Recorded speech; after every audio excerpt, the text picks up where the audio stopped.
आज हमारा लेक्चर है। आज हम पढ़ने वाले हैं कक्षा 12 के भौतिकी सब विषय का विद्युत धारा चैप्टर का अपवाह वेग, मतलब ड्रिफ्ट वेलोसिटी। देखिए क्या होता है अपवाह वेग या ड्रिफ्ट वेलोसिटी। जब हम किसी चालक की बात करते हैं तो हम जानते हैं कि किसी चालक के अंदर विद्युत धारा प्रवाहित होती है, वो उसमें उपस्थित मुक्त आवेशों के कारण। ये मुक्त आवेश उस चालक के अंदर इधर उधर गति करने के लिए स्वतंत्र होते, इधर उधर गति करने के लिए स्वतंत्र होते। लेकिन जैसे ही हम इसे एक बैटरी से जोड़ते हैं,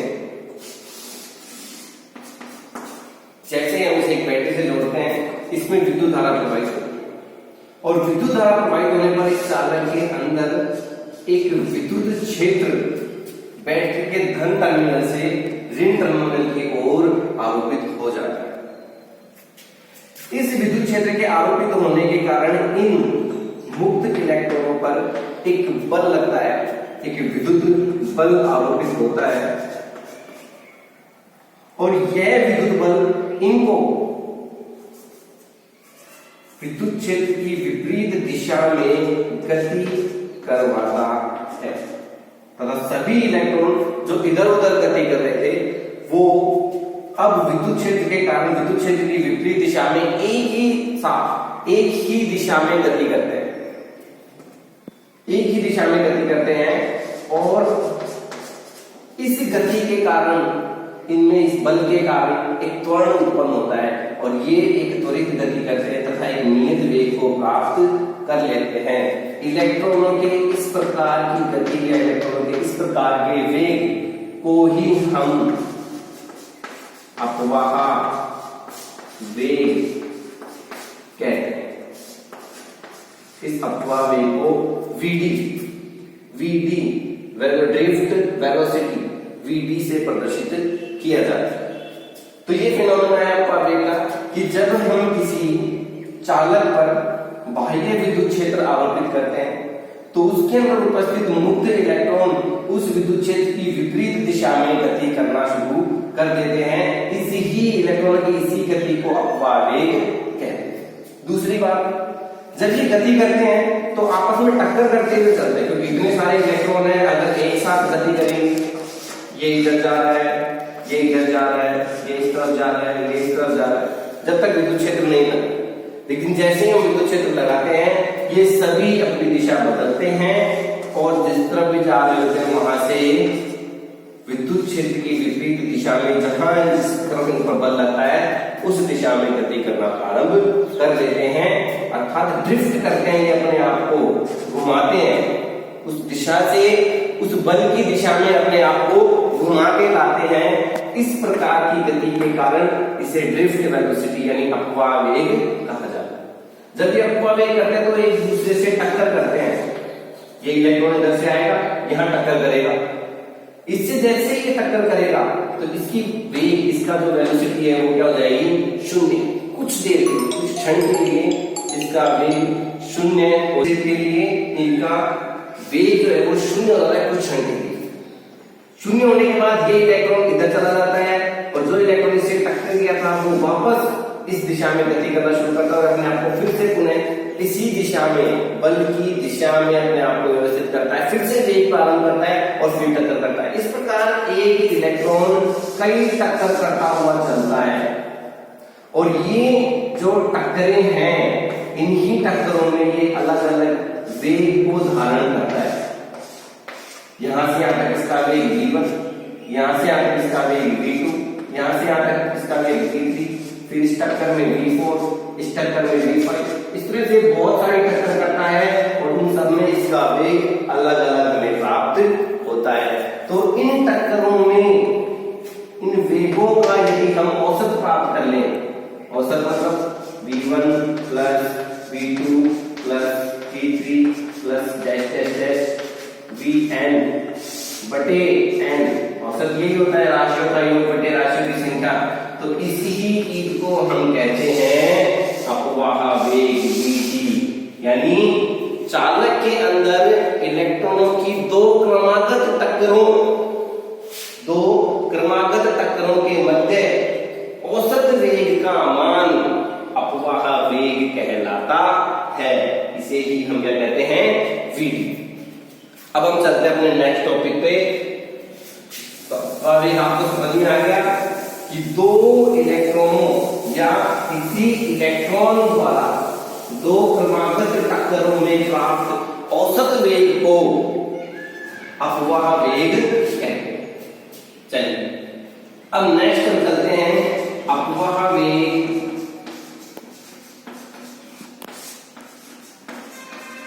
व विद्युत क्षेत्र। अपवाह वेग व विद्युत क्षेत्र में relation between drift velocity and electric field. कि जब हमने विद्युत क्षेत्र लगाया, जो हमने बैटरी लगाई है, उससे और अपवाह वेग जो इलेक्ट्रॉनों का अंदर अपवाह वेग उत्पन्न होता है Vt, उसमें क्या संबंध होता है? यदि हमें किसी प्रकार की बैटरी, हमें बैटरी का मान मालूम है, उससे प्राप्त विद्युत क्षेत्र का मान मालूम है, तो हम उसमें जो इलेक्ट्रॉन्स हैं उनका अपवाह वेग कैसे ज्ञात करेंगे? उसके लिए हम यहाँ पर व्यंजक प्राप्त करें। तो मानते हैं कि माना कोई चालक है, ये कोई चालक है, इस चालक पर हमने एक विभवांतर आरोपित किया है, एक बैटरी आरोपित की है, जो इस चालक में एक नियत मान का विद्युत क्षेत्र उत्पन्न करती है। जैसे इसमें विद्युत क्षेत्र उत्पन्न होता है, इसके अंदर उत्पन्न मुक्त इलेक्ट्रॉन जो इधर उधर यादृच्छिक गति कर रहे होते हैं, टेढ़ी मेढ़ी गति कर रहे होते हैं बिना विद्युत क्षेत्र के, वो अब इस विद्युत क्षेत्र की विपरीत दिशा में गति करना प्रारंभ कर देते हैं। मतलब ये एक नियत वेग प्राप्त कर लेते हैं, जिसे हमने क्या बोला है? Vt। जिसे हमने बोला है अपवाह वेग, एक नियत वेग प्राप्त कर लेते हैं।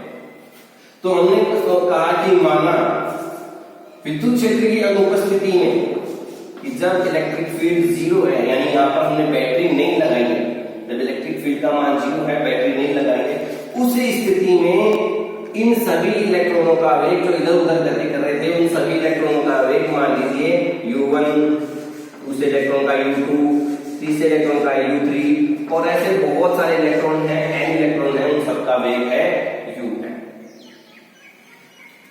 अच्छा, अब जैसे आपने इस पर क्या लगाया? Bulb, electric field. Electric field शून्य नहीं है। जैसे आप बैटरी लगाएंगे, यहाँ पे V वोल्टेज की आप बैटरी लगाएंगे, तो यहाँ पर इस चालक पर एक विद्युत क्षेत्र का मान उत्पन्न हो जाएगा, और विद्युत क्षेत्र उत्पन्न हो जाएगा तो अब विद्युत क्षेत्र का मान जीरो नहीं है। तो अब क्या होगा? अब इलेक्ट्रॉन एक ही दिशा में चलेंगे, यानी इन पर क्या लगेगा? एक बल लगेगा, और बल लगेगा तो वो बल कितना लगेगा? विद्युत बल होता है F बराबर, ये फर्स्ट चैप्टर में है, F बराबर Q इंटू E। मतलब यदि किसी विद्युत क्षेत्र E द्वारा किसी आवेश के ऊपर जो बल लग रहा है वो होता है Q इंटू E, विद्युत क्षेत्र और आवेश का गुणनफल। तो यहाँ पर बल किस पर लग रहा है? इलेक्ट्रॉनों पर, यानी किसका मान लिखेंगे? इलेक्ट्रॉन का E, और कैपिटल E जो कि विद्युत क्षेत्र, ये इतना बल उत्पन्न करेगा। अब जब किसी वस्तु पर बल उत्पन्न होता है, किसी वस्तु पर बल लगता है, तो उसमें किस प्रकार की गति होती है? उसमें त्वरित गति होती है, उसके अंदर त्वरण उत्पन्न होता है। और ये जो त्वरण है, ये A बराबर क्या होगा? क्योंकि हम जानते हैं F बराबर होता है m इंटू ए। हमारा पढ़ा लिखा बहुत बार देखा हमने, F बराबर m इंटू ए। तो A बराबर यहाँ हो सकता है F बटे m, क्योंकि हम विद्युत क्षेत्र का उत्पन्न बल की बात कर रहे हैं, तो यहाँ पर भी विद्युत बल आएगा, और विद्युत बल का मान कितना है? E, और यहाँ पर कितना है? E वेक्टर बटे m। अब यहाँ पर हम एक ऋणात्मक चिन्ह लगाते हैं, क्योंकि ये E इलेक्ट्रॉन है, इलेक्ट्रॉन किसके, इस इलेक्ट्रॉन पर आवेश होता है वो ऋणात्मक आवेश होता है, इसलिए हम यहाँ पर माइनस चिन्ह लगाते हैं। तो A बराबर माइनस E वेक्टर बटे m। ये हमारा समीकरण 1 हो गया, ये हमारा समीकरण 2 हो गया। अब हम आगे बात करते हैं। हमारे पास बल आ गया, हमारे पास त्वरण आ गया, हमने विद्युत क्षेत्र लगा दिया। अब हमें चाहिए अपवाह वेग। तो हम ले लेते हैं गति का प्रथम समीकरण। गति का प्रथम समीकरण कहता है g बराबर u प्लस a t। यहां पर a का मान रख दीजिए, तो v बराबर u प्लस, क्योंकि a का मान माइनस e वेक्टर बटे m है, तो यहां पर प्लस हो जाएगा माइनस e वेक्टर बटे m इंटू। अब इस समीकरण का हम औसत मान लेते हैं, क्योंकि अपवाह वेग तो एक औसत वेग होता है। अपवाह वेग इलेक्ट्रॉन का जो पूरा है, यहां से यहां पर जब इलेक्ट्रॉन आएगा तो वो कितनी टकराई करता है, उसमें कितना वेग में परिवर्तन होता है, उन सभी परिवर्तनों का हम औसत ही क्या कहते हैं, अपवाह वेग। तो अपवाह वेग याद करने के लिए औसत लेना पड़ेगा, तो हम इस समीकरण का लेते हैं औसत। v बराबर इसका भी औसत u माइनस, क्योंकि ये नियत राशि है, कि आपने नियत मानना है, कितना विभवांतर लगाएंगे उतनी ही मान का विद्युत क्षेत्र उत्पन्न होगा। नियत मान का विभवांतर है तो नियत मान का ही विद्युत क्षेत्र उत्पन्न होगा। ये भी नियत है, नियत राशि का कोई औसत नहीं लेंगे यहाँ पे। n क्या है, द्रव्यमान, इलेक्ट्रॉन का द्रव्यमान है, तो इलेक्ट्रॉन का द्रव्यमान भी नियत होता है, तो इसका भी कोई औसत नहीं लेंगे। तो e वेक्टर बटे m, और समय का भी औसत लेंगे, क्योंकि यहां से जब ये टक्कर करेगा तो एक टक्कर में हो सकता है किसी टक्कर में ज्यादा समय लगे, किसी टक्कर में कम समय लगे, तो समय क्या होगा, अलग अलग होगा। पहले टक्कर में t1 फिर t2 फिर t3 फिर t4 tn, जितनी टक्करें करेगा उतनी क्या होंगी, समय भी लगेगा। तो इसलिए हम यहाँ पर समय का क्या लेते हैं, औसत। अब आइए, अब देखिए इसका मान क्या है, ये है v, यानी अंतिम वेग। अंतिम वेग कौन सा, जब आपने विद्युत क्षेत्र लगाया है, विद्युत क्षेत्र की उपस्थिति में। तो विद्युत क्षेत्र की उपस्थिति में electron v1 v2 v3 v4 vn n वेग चलेगा, तो इसका हम अगर औसत वेग लें तो उसे हम बोलेंगे vd, यानी अपवाह वेग। इसी को वेग हम बोलते हैं, अपवाह वेग। इसका मान 0 हो जाएगा। इसका मान 0 क्यों होगा, देखिए इसका मान 0 इसलिए होगा क्योंकि जब हम चालक की बात करें, जब इलेक्ट्रिक फील्ड 0 है, यानी विद्युत क्षेत्र का मान क्या है, 0 है, उस स्थिति में ये सभी इलेक्ट्रॉन इधर उधर यादृच्छिक गति करते हैं, इधर उधर यादृच्छिक गति करते हैं। मतलब इनकी गति की कोई दिशा फिक्स नहीं होती, कोई उधर जा रहा है कोई उधर जा रहा है, जिनकी इसकी मनमर्जी से चलता है, सब अपनी मनमर्जी से चलते रहते हैं। तो ये क्या करते हैं कि ये इलेक्ट्रॉन अगर इधर जा रहा है तो ये इलेक्ट्रॉन इधर जाता है, क्योंकि वेग एक सदिश राशि होती है। अगर एक इलेक्ट्रॉन इधर जा रहा है, एक इलेक्ट्रॉन इधर जा रहा है, और आप इन दोनों का औसत लेंगे तो v1 माइनस v2, क्योंकि दोनों की दिशाएं विपरीत हैं, दोनों एक दूसरे को निरस्त कर देते हैं। तो इस प्रकार अगर हम सभी इलेक्ट्रॉनों का अगर औसत मान निकालें तो वो हमारे पास हो जाएगा 0, क्योंकि सभी एक दूसरे की दिशा के कारण सभी एक दूसरे के वेग को क्या कर देंगे, निरस्त कर देंगे। जिसके कारण ये u का मान हमारे पास औसत वेग, जो विद्युत क्षेत्र जब 0 था, जब हमने बैटरी नहीं लगाई थी, उस स्थिति में इसका औसत मान हमें 0 प्राप्त होता है। तो माइनस e वेक्टर बटे m। अब यहाँ पे t आ जाइए, क्योंकि t टक्करों में लगा समय है। जब इलेक्ट्रॉन चलता है, ये इलेक्ट्रॉन यहाँ आया, फिर यहाँ से यहाँ गया, फिर यहाँ आया, फिर वापस यहाँ गया और यहाँ गया, तो इसमें यहां से इसने t1 समय लिया, इस टक्कर में इसने t2 समय लिया, इस टक्कर में इसने t3 समय लिया।